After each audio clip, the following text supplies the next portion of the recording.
Stop recording video. Speech off. Hi guys, it's VI Life with Kelly and I'm back with you on another video. So sometimes what I do is braid my hair. So the last video I was combing my hair out, and that was the video on online dating tips for your profile. So definitely check that out if you are considering online dating and you want some help putting together your profile. And so, or you already have a profile and are not getting the results you're looking for, then these are helpful tips and suggestions to make changes. Okay guys, so in that video I comb my hair out.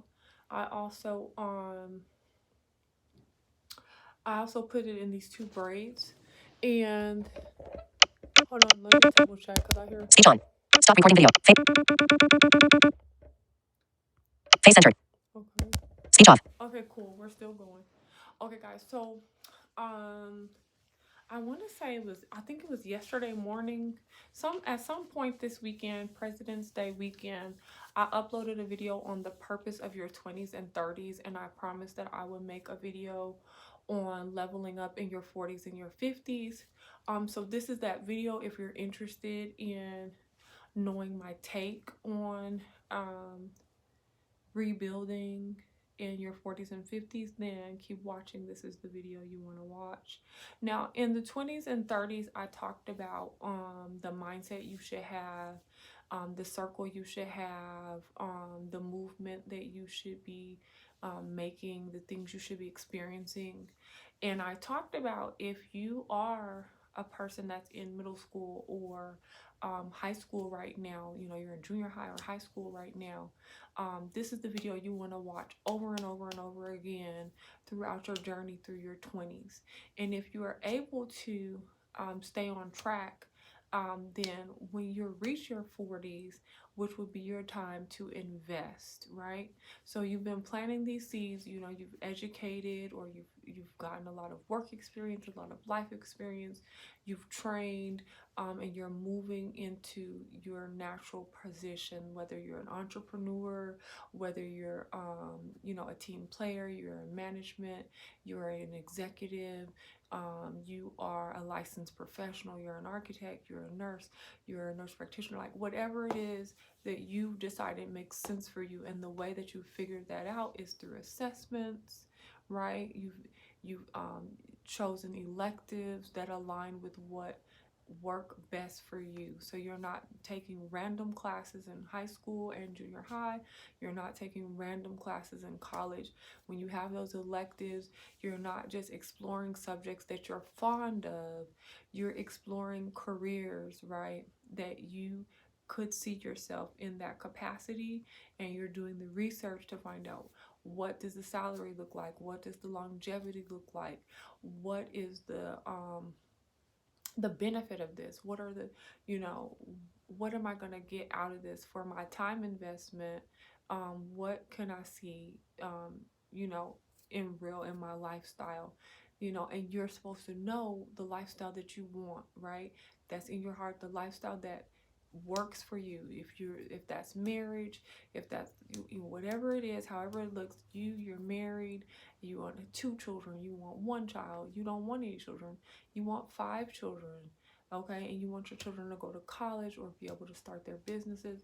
And so you're going to align that up with a budget, and you're going to say, okay, boom. And if you're a man and you want a stay-at-home wife, or you want a wife that contributes, whatever the dynamic is, you need to know it, right? That's why I talk so much about the vision book and how important it is to keep it with you and to revisit and to capitalize. So what you're doing is you're learning day by day more about yourself.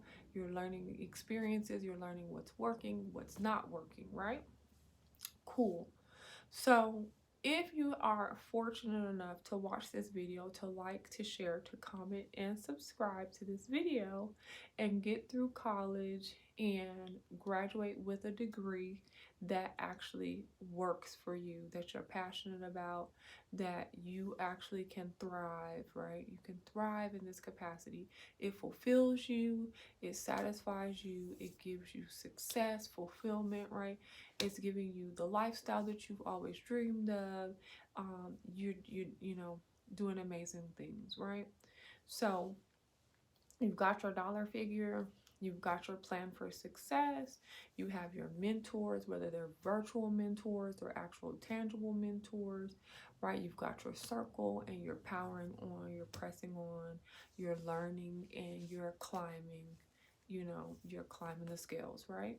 So now in your 40s, you're getting to that point where you're saying, okay, I've accomplished a lot in my 20s and my 30s. You know, my children are in like elementary. You know, best case scenario, if you were able to, you know, spend that time developing, investing in yourself. You know, you get married closer to 30, you start making your family in your 30s, whereas your children in your 40s are, you know, somewhere in the elementary range, you know.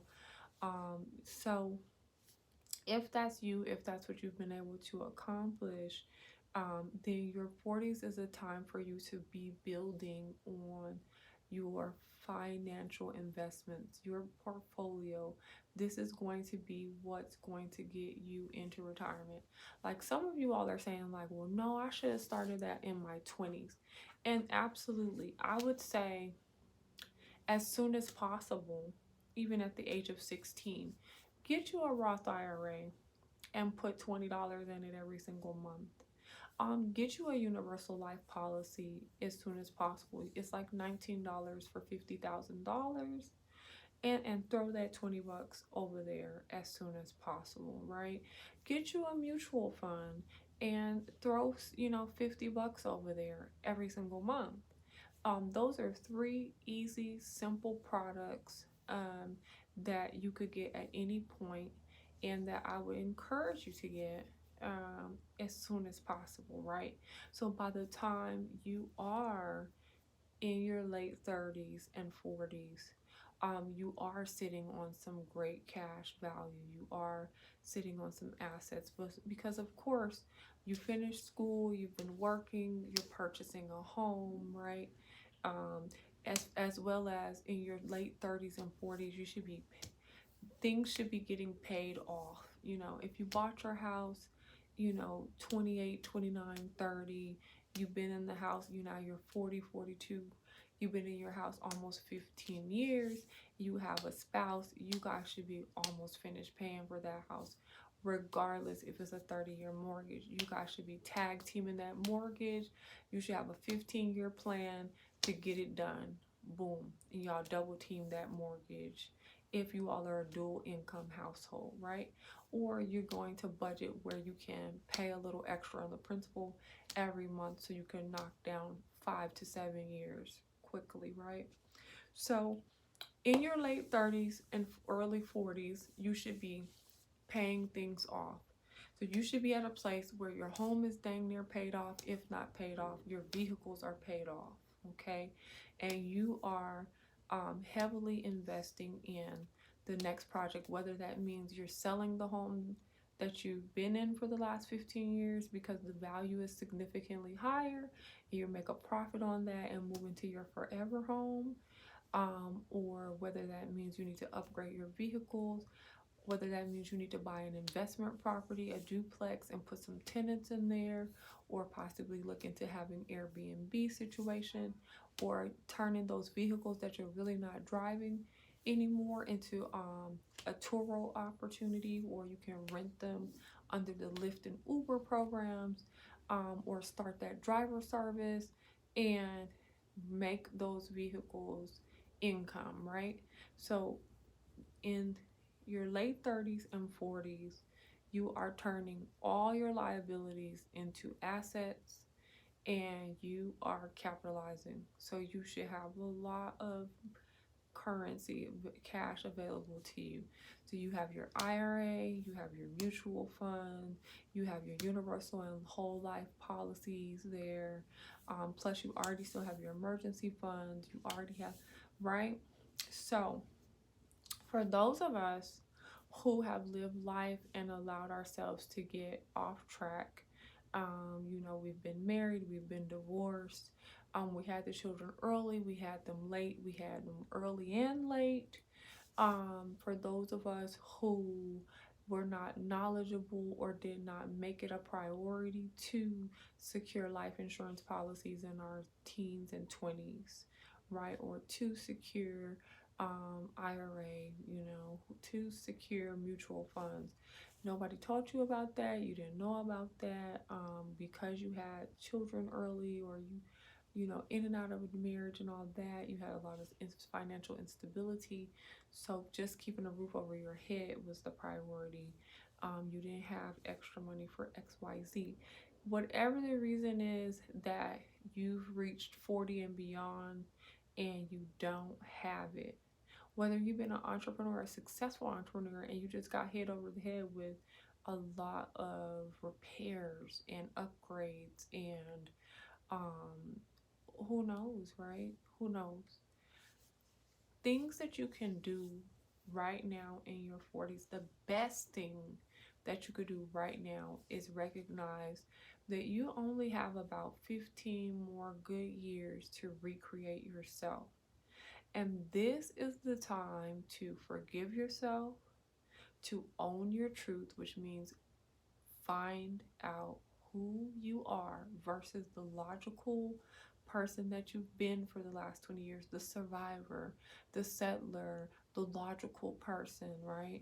The do what I gotta do, put everybody ahead of myself, talking yourself out of living your best life, talking yourself out of having what you need, having what you want, like all this stuff like that, right? So get out of your head and start um, start getting to know your heart.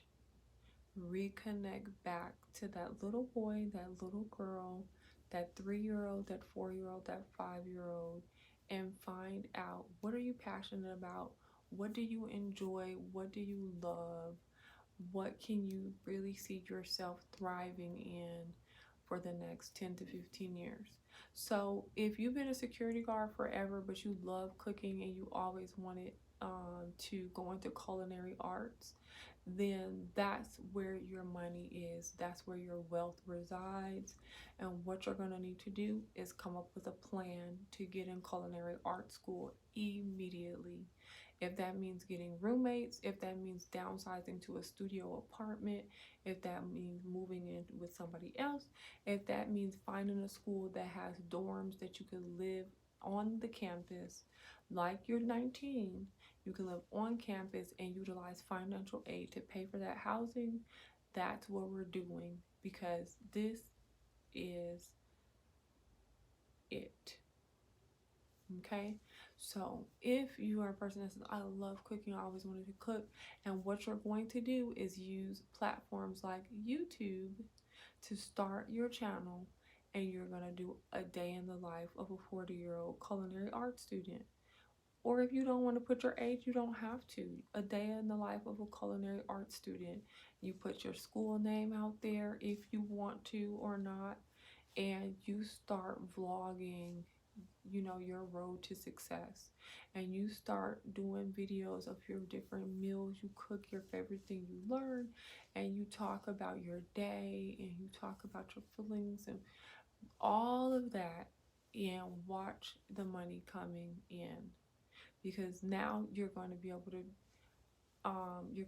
to secure partnerships and affiliate relationships with cookware, with seasoning blends, with companies that are looking for people to showcase their meals, right? You're going to start having relationships with people who want to make your cookbooks, who want you to wear their aprons, who want you to utilize their utensils. So many different avenues for you to have income while you're in school to support yourself, and income. You'll already have a fan base, you'll already have a customer base. So that when you make your grand announcement, great news, guys, I finished school. And I'm going to be at this restaurant working as in this capacity, or I'm starting my own private service. So if you're looking for an intimate home night for two, dinner, escape, what have you, like, you will be building your menu, you will be learning who you are in that world, and then that's what you're going to market, and you're going to develop your social media along the way. So you're going to have your TikTok, you're going to have your Instagram, your Snapchat, and you're going to Snapchat and TikTok those quick moments of you cooking your meal, whether your vegetables are sauteing, whatever it is. You're going to learn how to market yourself and show this different content all across your social media so that you can build a genuine group of interested supporters, right? And then you're going to come out with your own cookbook, and you're going to do an e-cookbook and a hard copy, and this is going to be who you are. And now you love what you're doing. It's going to be so easy to do this because you're living your dreams. You're doing something you're passionate about that you always wanted to do, and so many opportunities are going to come your way. People are going to be contacting you. Hey, I have this event. Somebody canceled at the last minute. Can we secure you? Can you come?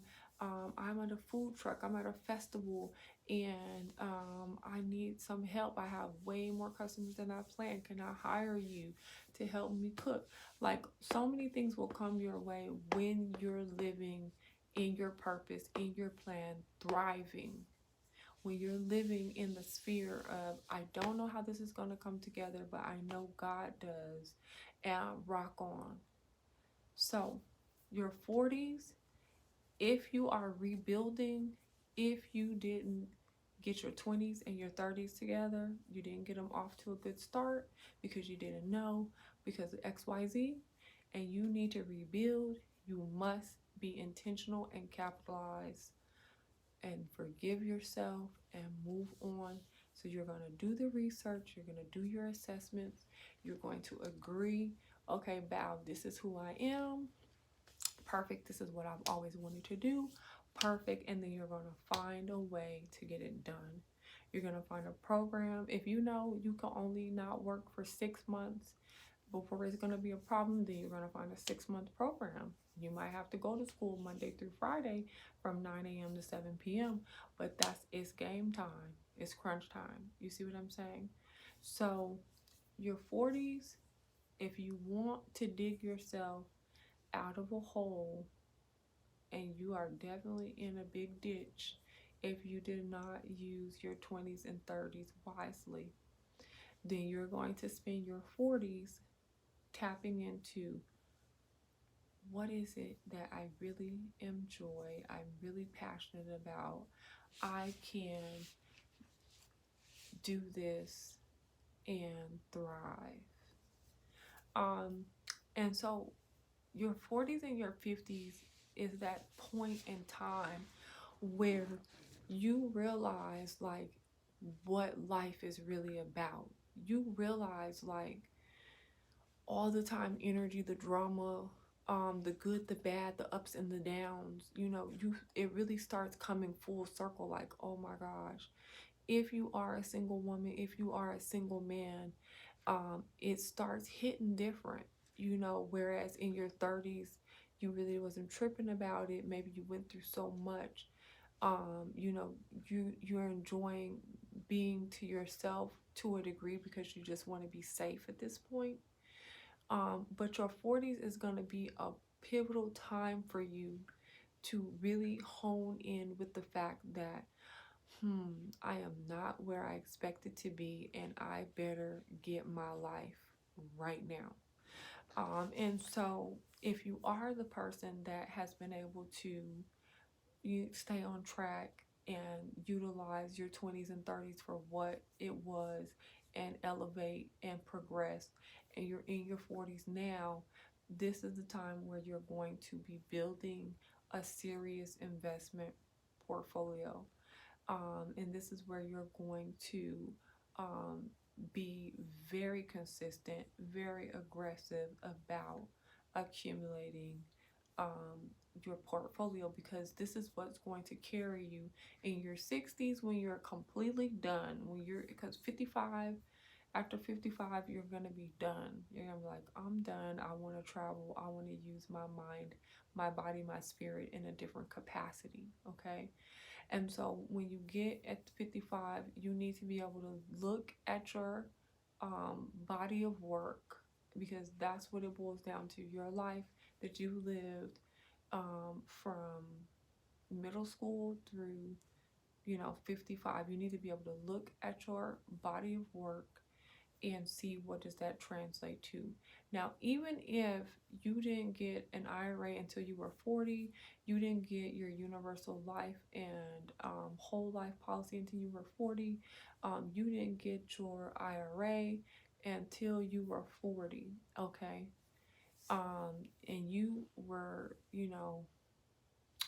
consistent about, let's say you got all 3 or 4 of those products at 40, and the price is definitely going to be higher.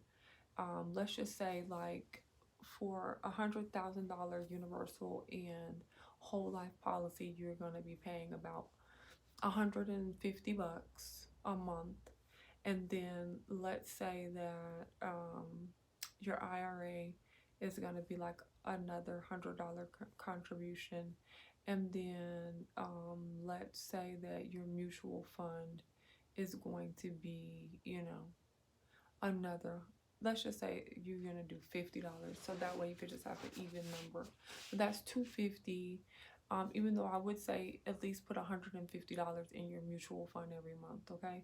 So that's $150 plus $150 is $300, plus the $100 in your Roth IRA, which is $400, okay? So at 40, if you're contributing $400 to those 4 products every single month until you're 55, which with the Roth IRA, you cannot withdraw from that product without being taxed until you're 59 and a half, okay? So simple math, what is 4 times 12 is 48. You're going to add 2 zeros to that. And so that's looking like what, $4,800. Let me make sure. Yeah, so that's $4,800 for the year, and then that's 15. Let's just go ahead on and take it to 20 years. So we're going to take it to 60. Okay, so 20 years later, you've been putting in $4,800 a year times 20, so 48 times 2 is what, 96, right? And then we're going to add a 0, so that's $96,000 that you have contributed to your conservative financial portfolio. Now, $96,000, but each product has a varying fixed minimum interest rate payout. So on your universal life, there's a minimum, like the lowest I've seen lately has been like 2%. And then for the whole life as well. And then I've seen like 4% minimum. So that means even if the interest rate dropped tomorrow to 0.50, you would still get your 4%. So on your life insurance products, you have, $200,000 in life insurance, and then you have a cash value. And so that's where that 4% comes into factor. So if you've been paying your policies for 20 years at 4%, knowing that at any given day and moment it could jump to 9%, it can be jumping to 16%, it can, and it has, you guys. So over these years, prayerfully you didn't borrow your money, you didn't withdraw anything. You could very well have, $50,000 in cash value alone in just those life insurance products.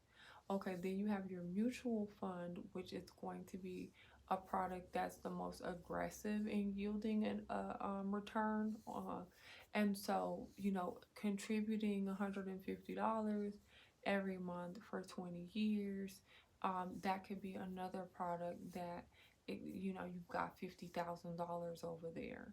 Okay, so basically I'm telling you, if we just want to do simple math, an investment of $96,000 over 20 years could easily put you at the $1 million mark, $2 million mark, $3 million mark. It just depends, okay? It just really depends. And so you could easily, worst case scenario, you could see yourself in the several hundreds of thousands, like 500, 600, $700,000 off of your $96,000 investment, over 20 years into the millions. Okay, so that should give you some light at the end of the tunnel. You should not be stressed out anymore after listening to me tell you there are several viable options for you to bounce back and get your life. And just know that this is the time to do it. If you misused your 20s and 30s and you are cognizant of it, and you have to because you're watching this video, somebody liked it, somebody shared it, somebody left a comment, somebody subscribed, somebody recommended this video to you, then you have to get your mind geared up and ready to recreate, reinvent, rebuild, and get it done right now. So you're going to shift your priorities, shift your spending to investing. That's what you're going to do. You're going to use your credit in a whole different way. If you don't have credit, we're going to rebuild your credit as well. And we're going to use your credit in a totally different way. Now, I want to interject real quickly here.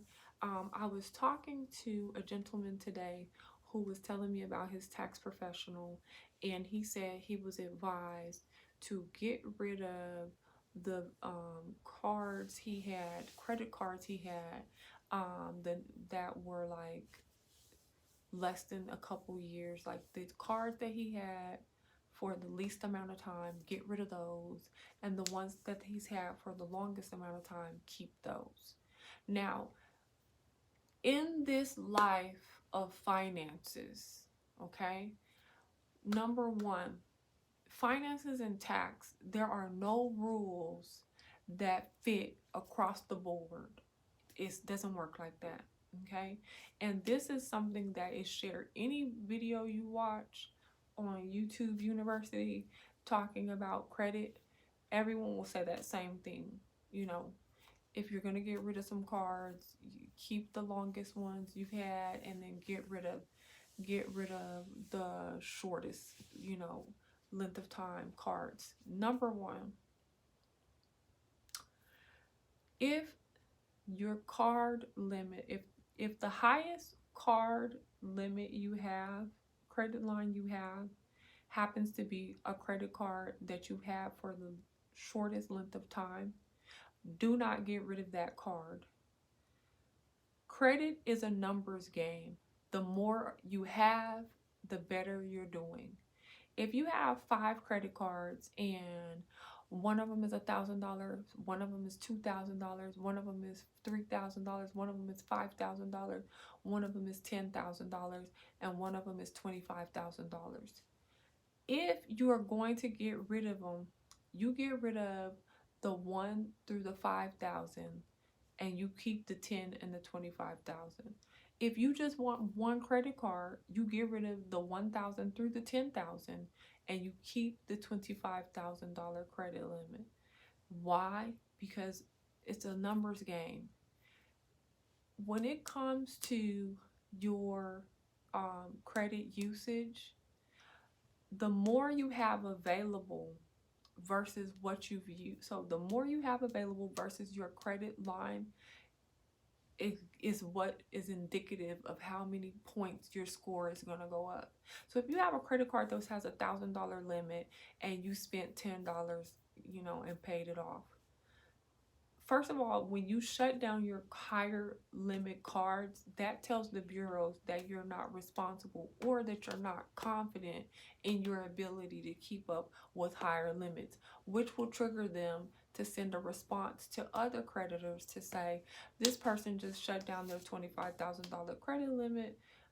So you probably don't want to, seems like there may be some issues going on here. You may not want to extend or increase credit limits with this customer. And so what will end up happening is you won't get offers talking about credit lines greater than 25,000 because you shut that down. So if you have a card that's $1,000 credit limit, which is not a lot at all, especially if you're in your 40s. If you're in your 40s, your credit line should be well beyond $25,000. You should have, if you have tons of credit cards in your possession, your credit card should be, I mean, the lowest should be 10,000, and I don't even know why it's 10,000, other than you probably don't use that card at all. But you should have $25,000-$30,000 credit limits.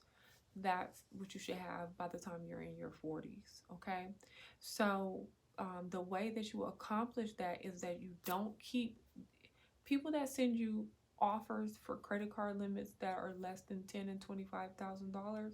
You don't apply for those. Even if they sent you the credit card in the mail, don't activate it. Get rid of it, because having lower credit lines leaves you trapped in that category, and it also works against you. Okay, cool, you got $1,000 credit limit, you only charged $100 on there, cool, that's only 10% utilization. About it reports to the credit bureau about she only spent $100 this month and she paid it off. Cool, every other month we'll give her a point for that. Like literally, you'll get like 1 point. So if you have a 636 or some crap like that as a credit score, and then you paying this little $100 or this $10 off every month, you're gonna see a 637, in March or April. You're gonna see it in April. It's gonna be a 637. Whereas if you did that with the $10,000 credit card, then you're gonna probably see a 5 to 7 point increase by April. So you went from a 636 to now you're at a 641, even a 643. Whereas if you did that with the $25,000 credit limit, now you're gonna see, double digit increase, where you might see 12 points increase. So you went from 636 or 14 points. Now you went from 636 to now you have a 650 credit score. So it's a numbers game. The more that you have, the better. Not the more cards as in quantity. I'm talking about the higher limit that you have, the better it works for you. And when you're trying to pull your score back up, that is what you want. Higher limits. Okay? Not these lower limit cards. So in that situation, the whole thought process or strategy of keeping the cards you've had the longest versus keeping the card that has the higher credit limit is not what we're going to do. We're going to take the higher credit limit card and get rid of everything else, because that's not serving us. It's one thing if all the cards had the same limit, like even if they were somewhere near each other, like the rest of the cards was like $20,000, $25,000, $15,000 credit limits. If all the cards was on that plane, then okay, cool, well, let's go through here and pick one or two of these that you've had the longest, and we'll get rid of the rest of them. But when it's a large jump, like 1,000, 5,000, 10,000, like, those are huge credit line differences, and we want to get rid of that, okay, ASAP. So okay, back to talking to you guys about what you should be doing in your 40s and your 50s, okay? So if you are a person that's already in your 50s, or you're getting ready to turn 50 and you are starting over, you got a divorce, you just broke up with a life partner, whatever's happened, you just lost your job, your career, your department closed, like who knows, the things that you did before doesn't exist anymore, there's no demand for it, your kids are in college now, who knows, things have changed, right? And now you're in your 50s and you're realizing, if something doesn't change for me right now, I'm not going to be able to retire at 62. Like, I'm not. Um, you're gonna have to start reading a lot. Now, at 50 years of age, you should have learned a lot. And what you really need to do, if you really feel like you don't know anything, or like you're tired, you're exhausted, the first step for you is counseling. And it's not so much because there's something wrong with you, it's more so because you need to make peace about a lot of things and you need to find yourself again. So I would encourage you to get a positive psychologist, and you're going to talk about your life. And you're going to spend like a good 30 days doing that. You're going to meet with your positive psychologist twice a week or once a week for 30 days. And you guys are going to figure out, who are you at this point? You're going to make peace with a lot of things about your life, and you're going to have to make peace. You're going to have to demand it and command it out of yourself. You're going to have to ask God to help you, to give you the strength, to infuse His strength in your weakness, for you to make peace with your life's path, okay? And then you're going to have to be ready to move on. Now, once you finish this these positive psychology sessions, and if you say like, I can't afford to see a psychologist, there are several income sensitive psychologists. There are so many counselors now that are willing to get you the service that you need at the price you can afford. So this is a situation of, you have not because you ask not.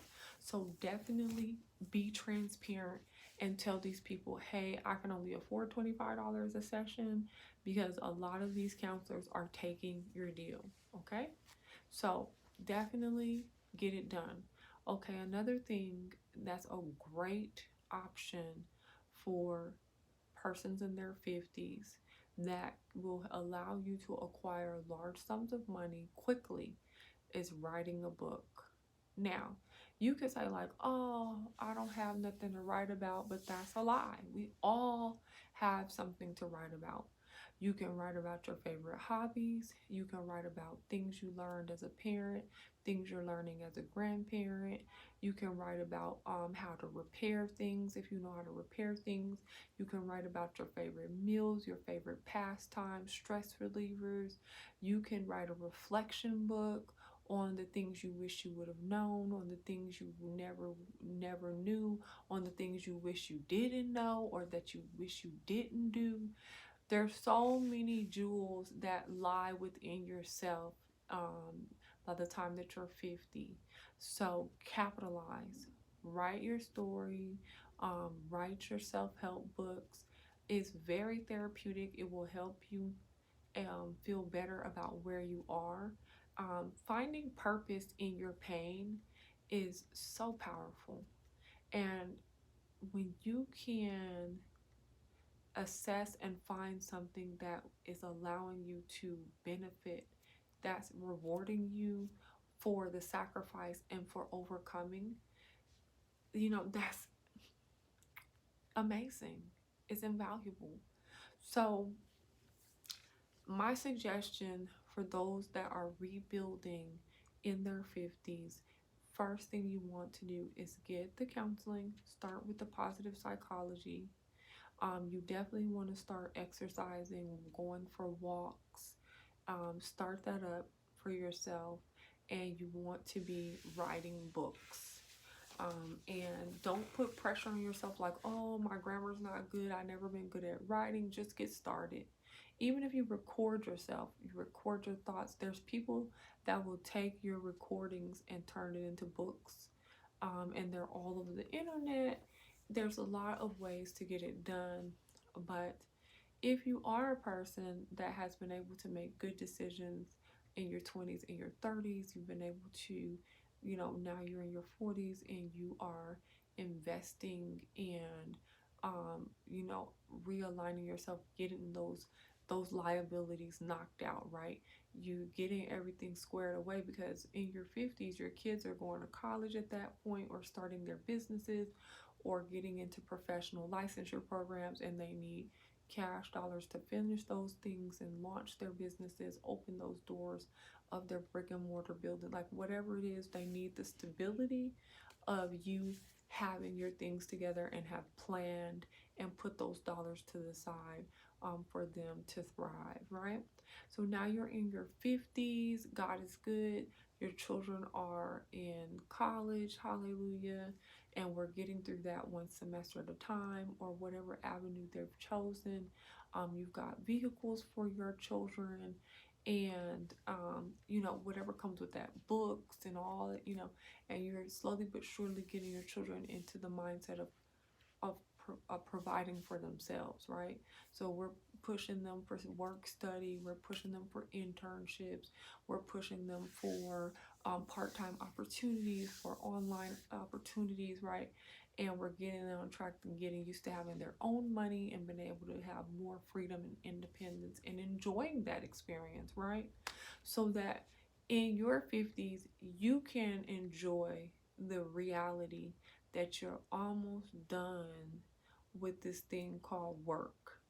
You're almost finished with it. You're winding down. You're getting close to your 55. You're in your forever home. You have a very low mortgage, or you're almost finished paying for your home. That's what's happening in your 50s.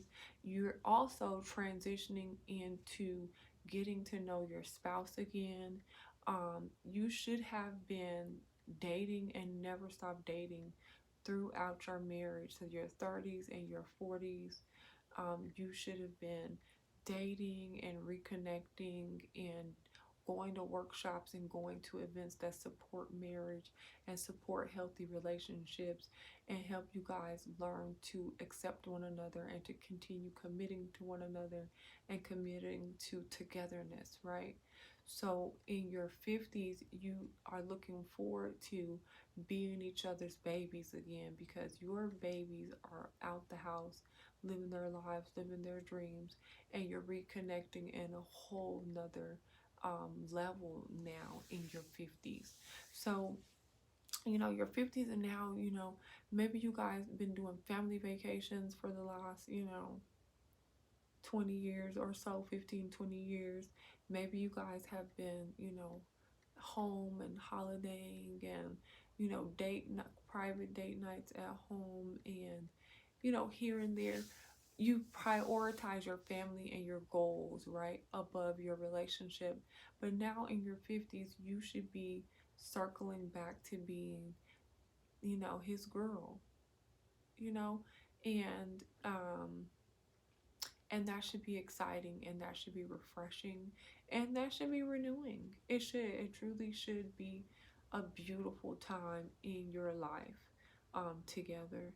So in your 50s, you should be able to look at a well-rounded financial portfolio of great investments and comfortability that says, like, we can do whatever we want for the rest of our lives. We don't have to work anymore.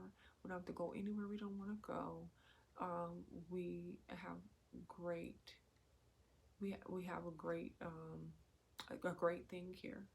So that's what's going on for your 40s and your 50s. That's the game plan for those of you all those of us who need to rebuild, who need to start over. You're going to definitely connect with who you are, what are your dreams, and find the plan to accomplish it quick, fast, and in a hurry. You're going to definitely connect with mental clarity and healing about your decision making, about how life has gone, expected and unexpected. You're going to move forward and accept that you have a story that needs to be shared and heard. People can learn and benefit from your experiences, and people want to hear your perspective. They want a piece of you. There's people out here that were born, created, and designed to support you and your gifts and your talents and your sacrifices and your pain. And so that's why I highly recommend writing these books, I also recommend once you're in your 50s to tap into your creative side, especially when you have not been able to accomplish or you've ran through everything that you built up for whatever emergency or unexpected event, right? And so now it's like, okay, this is where I am, and I need to use the creative energy within myself. And if that means you do something like start a YouTube channel and you're on here sewing or cooking, and you do a cook with me video, a clean with me video, you do a shop with me video, you do outfits of the day, you show off, you do landscape with me, right? Paint with me, um, whatever it is, okay? You really should be tapping into your creativity, and you should be utilizing that and the platforms available to you to capitalize on all your shortcomings. And so, sometimes that takes a consultant, to sit down with you and look at, your skills and look at your interests, what you do naturally, versus all the things that could prevent you from accomplishing that. And they can put together a plan for you that helps you stay focused, that gives you the support you need to bounce back, because it's really hard in your 50s to bounce back. But you can do it. You don't have to fall victim to suicide. You don't have to shut down and be one of these people that is just, living. It's like a shell of a person. You know what I'm saying? So I hope this video was helpful. Definitely leave questions in the comments below or email me directly via lifewithkelly@gmail.com. A lot of you all love to send me direct messages, and I love it as well. And I'm going to see you guys in the next video, okay? I didn't even do anything to my hair, guys. I sat up here. Speech on. I was supposed Close. to be Button. styling my hair. One face centered. Camera. Stop recording video. Button. I was supposed to be styling my hair all this time, and I got so engrossed in the topic, I forgot. Oh well, I'll do it in the next video, guys. Stop recording video.